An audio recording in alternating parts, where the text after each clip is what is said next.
Bagdana police સ્ટેશનમાં જે ગુનો નોંધાયેલો છે આપ લોકો જાણો છો, અત્યાર સુધીમાં સીટે પહેલાં શરૂઆતમાં 8 આરોપીઓની ધરપકડ કરવામાં આવી હતી અને બાકીના કેટલાક આરોપીઓની પણ ધરપકડ અત્યારે કરવામાં આવી છે. આ તમામના નિવેદનો,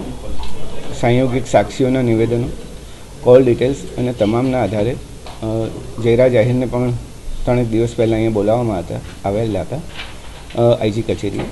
એમની પૂછપરછ ચાલેલી હતી અને ત્યારબાદ પણ બીજા 2 આરોપીઓની ધરપકડ સીટે કરેલી હતી અને તમામ પુરાવાઓને અત્યારે ધ્યાને લેવામાં આવે અને આજે સવારથી જ એસઆઈટીએ સાથે તમામ પુરાવાઓની ચકાસણી કરી હતી અને ચકાસણીના અંતે કેટલીક બાબતો સ્પષ્ટ કરવા માટે જયરાજ આહિરને ફરીથી અત્યારે સમન્સ પાઠવવામાં આવ્યું છે અને સમન્સના આધારે તેમની પૂછપરછ બાદ તમામ એસઆઈટીની ટીમને ચોક્કસપણે લાગ્યું છે કે આમાં પ્રાથમિક પુરાવા પૂરતા છે કે જેમાંથી જયરાજ આહિરની અમે ધરપકડ કરી શકીએ, એટલે આજરોજ એમની ધરપકડ કરવામાં આવી છે. સર, કેવા પ્રકારના પુરાવા જયરાજ આહિર વિરુદ્ધ મળ્યા છે જેને લઈને ધરપકડ કરાઈ છે? શરૂઆતના તબક્કામાં જ્યારે એસઆઈટીએ આ તપાસ કરી હતી ત્યારે પણ કેટલાક પુરાવાઓ